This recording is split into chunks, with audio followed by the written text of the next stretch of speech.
your Lysol and your face mask because we are headed for the next panoramic. I'm Jessie Woo, and this is TikToks.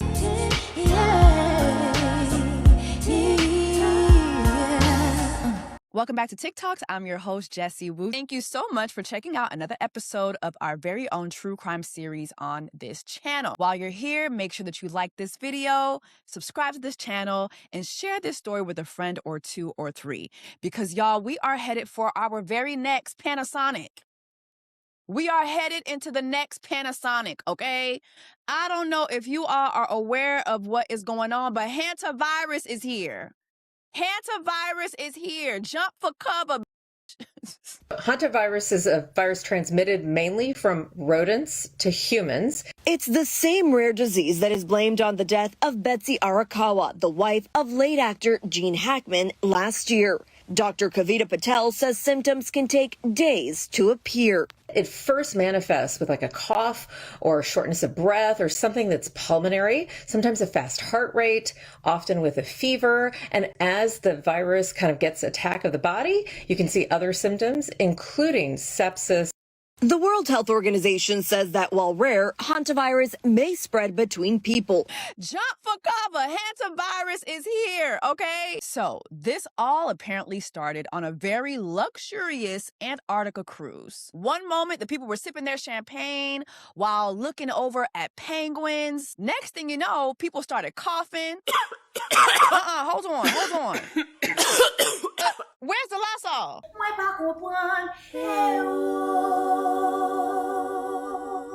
Then the people started collapsing. Some people had to be airlifted. Yes, airlifted off the boat. And suddenly this word HANTAVIRUS was born and trending harder than a housewives reunion fight. I would be worried because the incubation period for hantavirus can be up to a week, can be very deadly. It can either take the form of a pulmonary disease, so it affects your lungs and your breathing, or it can be a hemorrhagic disease, affects your renal function, your kidney function.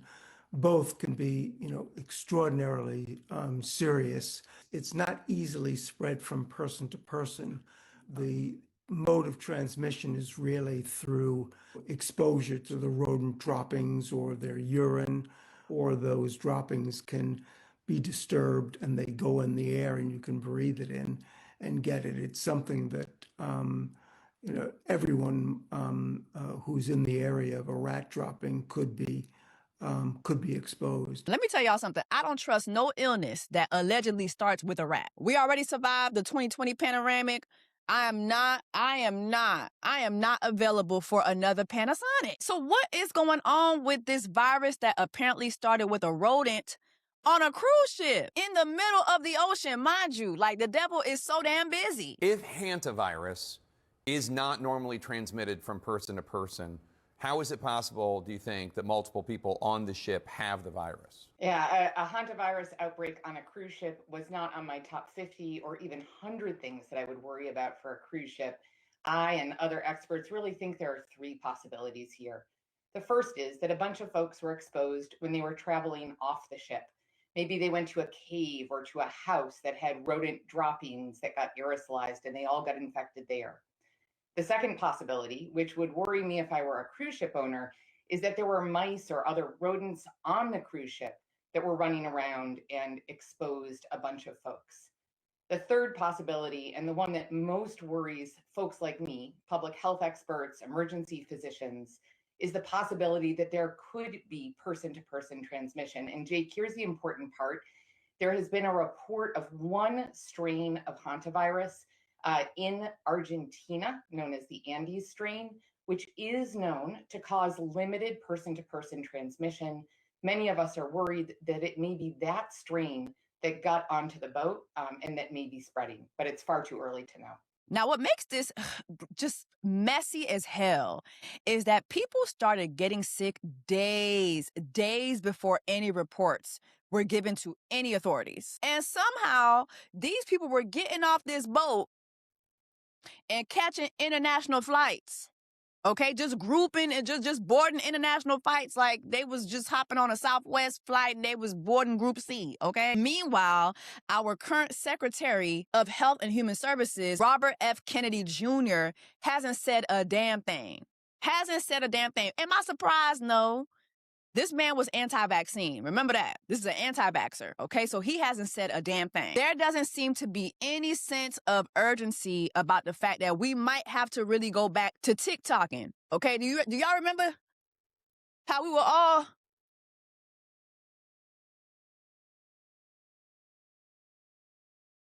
We might have to go to that. We might have to go. I can't even... Like, girl, I do not want to go back to that shit. So let's get into the timeline of the hantavirus, okay? So on April 1st, the cruise ship by the name of the MV Hondius, it leaves Ushuaia on a long polar expedition cruise heading through Antarctica and across the South Atlantic. Roughly 147 passengers and crew from more than 20 countries were aboard. Health investigators now believe that the outbreak may have started before passengers boarded. Authorities in Argentina are saying that a Dutch couple may have been exposed during a landfill excursion near Ushuaia, where infected rodents may have been present. Now, moving on to April 6th through the 11th, a Dutch passenger reportedly became ill around April 6th with flu-like symptoms that later worsened into severe respiratory distress. On April 11th, the first death aboard the ship happened. And at the time, hantavirus had not yet been identified publicly. This is one of the moments now under scrutiny, okay? Because why wasn't the ship isolated immediately? Why did the voyage continue? They literally continued the voyage post this death. And it also seems as if the passengers on board the ship were not notified about this.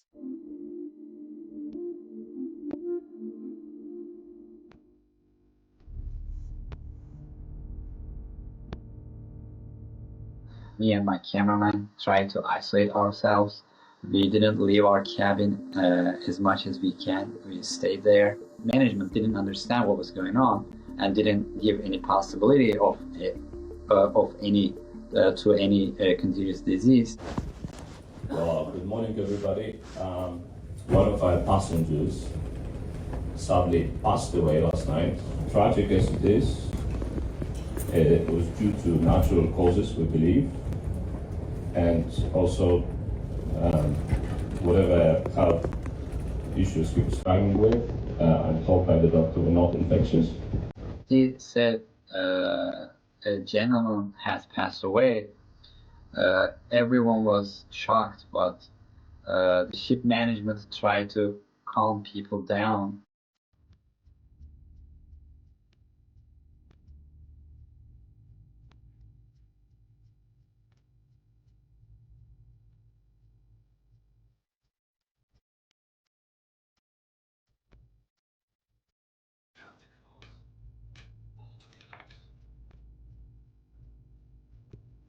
So I thought there might be a fever going on around the people. That was the first initial thought. And after observing this lady struggling with her condition, I thought it's better to stay in the room and taking a risk.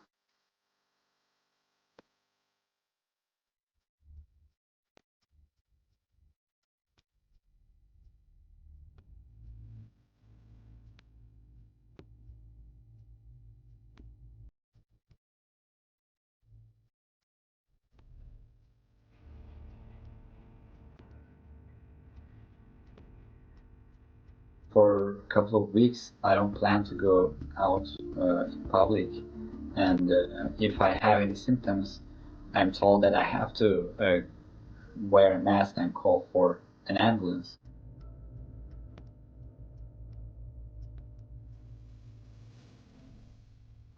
So now we move on to mid-April, okay? The cruise is still sojourning through Antarctica, okay? Like, the cruise is still sojourning through Antarctica. The ship continues traveling through remote Atlantic, and now it done made its way to the Atlantic, including Tristan da Cunha and other island stops. Additional passengers reportedly begin showing symptoms including fever, vomiting, pneumonia-like illness, respiratory failure. And still, at this stage, no authorities were contacted. No health officials were made aware that this was taking place on this cruise. Now let's move on to April 23rd to the 24th, okay? The passengers get off the ship. They done let the people off the boat. They done let the people off the boat. About 23 to 29 passengers disembark in St. Helena and travel onward internationally, including the United States and Europe. And this is before authorities fully recognized that there was this outbreak. So, passengers were not adequately warned. Contact tracing, where was that? Non-existent. You have infected travelers getting off the ship and now going to make contact with other people who are also going to travel other places. Okay? Bugün Melike'nin doğum günü ve şimdi gemideyiz. 6 Mayıs. Prahia'dan yola çıkıyoruz. Kanarya Adaları'na doğru gidiyoruz. Her şey yolunda. Hiç yeni bir vaka yok, hasta yok. Hastalarımızı tahliye ettik. Sağ salim Hollanda'ya varmak üzerelerdir diye düşünüyoruz.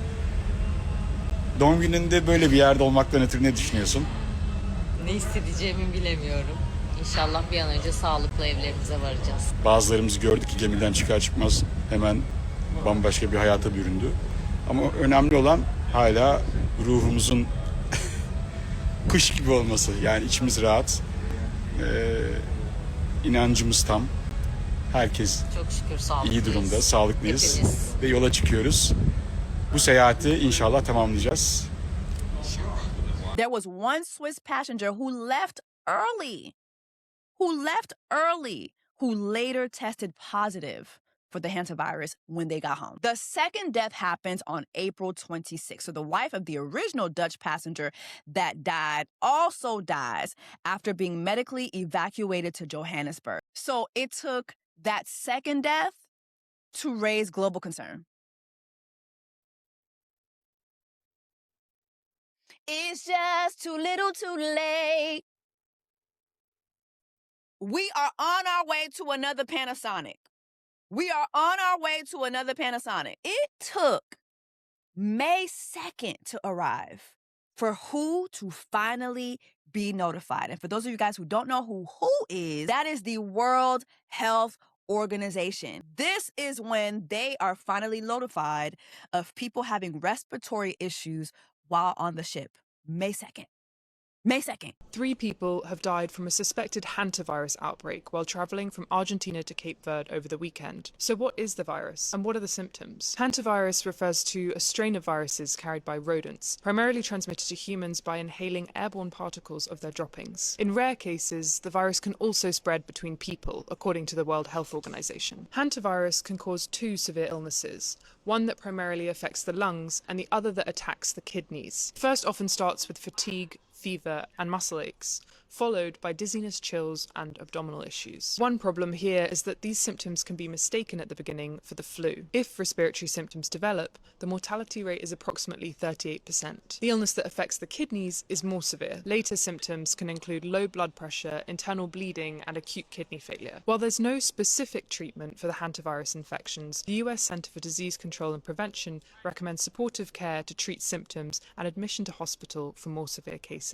So at this point, you have multiple people who are already critically ill. You have 3 deaths at this point, and you have infections that are spanning several countries. Johannesburg has been pulled into this potential hantavirus outbreak that happened on this cruise ship in the Atlantic. One of the symptomatic passengers, a British man, was evacuated and is being treated for the virus here after it was confirmed through testing that he does have hantavirus. Now, the cruise ship MV Hondius has put out a statement to say that they're still investigating what is happening on board, that the 3 symptomatic people on the ship, 2 of them being crew members, haven't been confirmed to have hantavirus, and neither have the 3 fatalities. Now, the wife of one of the victims, the 70-year-old man who died, she died here in Johannesburg after she was passing through the airport to travel on to the Netherlands, where she lives.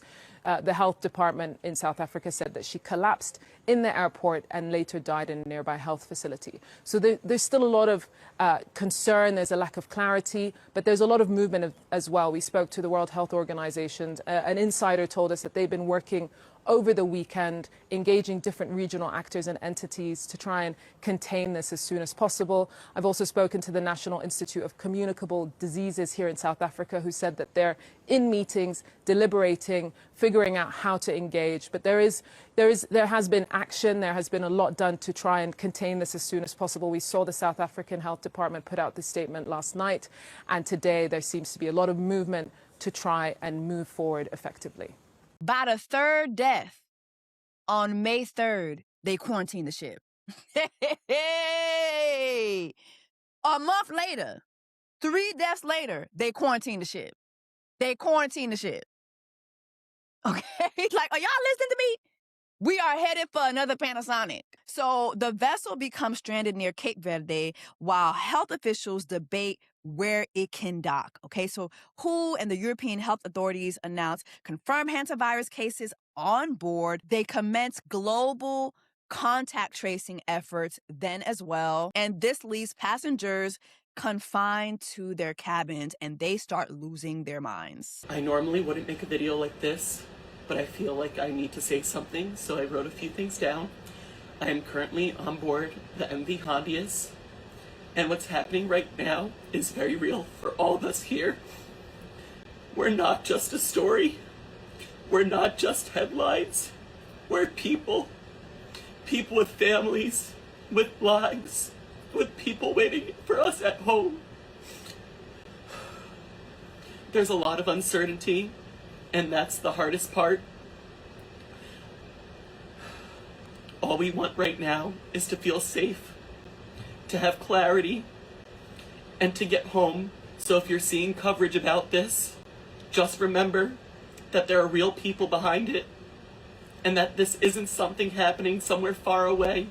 It's happening to us right now. I'll share more when I can, but for now, I just ask for your kindness and understanding. Thank you. As of May 5th, Cinco de Mayo, and yesterday, May 6th, they started evacuation. So these seriously ill individuals are evacuated from the ship to Europe for treatment, and countries including the U.S., UK, Switzerland, Netherlands, France, South Africa, they begin to monitor these exposed travelers that are returning to their borders. But how about I let y'all know this? There was a KLM flight attendant that had to be hospitalized because she was exposed to one of these passengers having the virus. She got sick, had to go to the hospital. The way the hantavirus has already been handled is just like, I'm not understanding. Like, I understand like where we are as far as like America, because we have Robert F.K. What's his name?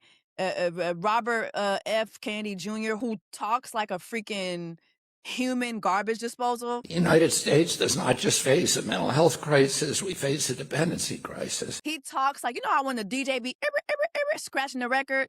That's how Robert F.K. Jr. be speaking. Driven by over-medicalization. You just cannot make out what the hell be coming out that man's mouth. But he ain't gonna say nothing. He don't care. He's an anti-vaxxer. He's not about to be trying to prevent something like this, okay? You know, and then Trump, the Trump administration, they've taken away so many programs that handle these types of health risks. So we're screwed. We're screwed in this country. If it's for battling this, we're screwed. Okay, I can't speak for other countries, but seeing how they handled this, they're screwed too. Okay, there was a huge delay in the notification of this virus and how it spread on this cruise ship. Mind you, you had 3 people dying, and they still kept sojourning. I said, all right, well, anyway, we hitting up the Atlantic Ocean tomorrow. What? Excuse me? How long will this potential quarantine, let's say, last for these passengers? So the incubation time for hantavirus is between 1 and 8 weeks. 8 weeks is a horribly long time to be quarantined, right? Yeah. We have been worried about the mental health of the passengers, the uncertainty, the unclarity, and how they are feeling to be contained in the port of Cabo Verde for a long time now. You know, a lot of people online have a lot of emotions about what's happening here. Many people say that this is why they will never go on a cruise. To what extent are cruise ships safe in this regard? I would say that this is an exception. We know that this boat had a specific profile of people who are very interested in wildlife, zoonotic and so on. And they had been exposed to bird watching and maybe areas where this aerosol dust of rodent urine or excreta could have been an exposure for them. So I would say this is a very much of an exception. Of course, in a confined area, you could have outbreaks, that's for sure, but I wouldn't discourage people from going on a cruise because of this very rare and specific event. Hantavirus has reached Singapore, with 2 people suspected of having the deadly disease currently isolating while being tested by doctors. We'll bring you the latest on GB News throughout the day. A new theory is emerging this morning about how the rare outbreak of hantavirus began on a Dutch cruise ship. Right now, 40 passengers who were evacuated from the ship have disembarked on St. Helena. It's a small island in the South Atlantic Ocean. They're expected to begin returning to their home country soon. But so far, this outbreak has claimed 3 lives, including a husband and wife. And Good Day's Alex Whitler joins us now with more from the Fox 5 Live desk. Well, the good news is that this hantavirus outbreak is being registered with the World Health Organization. They say none of the passengers on board the cruise ship are showing symptoms. Spanish government officials expect the ship to arrive Saturday at the Canary Islands, where it'll dock at a port near an airport, and then people will head back to their home countries. Now, at least 2 of those passengers are from Georgia, and our state's public health department says they've already returned home and they aren't showing virus symptoms. They're also said to be following recommendations from the CDC, which says the risk to the American public remains extremely low. Meanwhile, health officials are still investigating exactly how the virus reached the ship. Right now, the main idea is it could have come from a couple who went bird watching in Argentina. Y'all, we is headed for the next Panasonic. Hop in the comments. I'm your host, Jessie Woo. This is TikToks. Speaking of TikTok, am I going to have to get back on?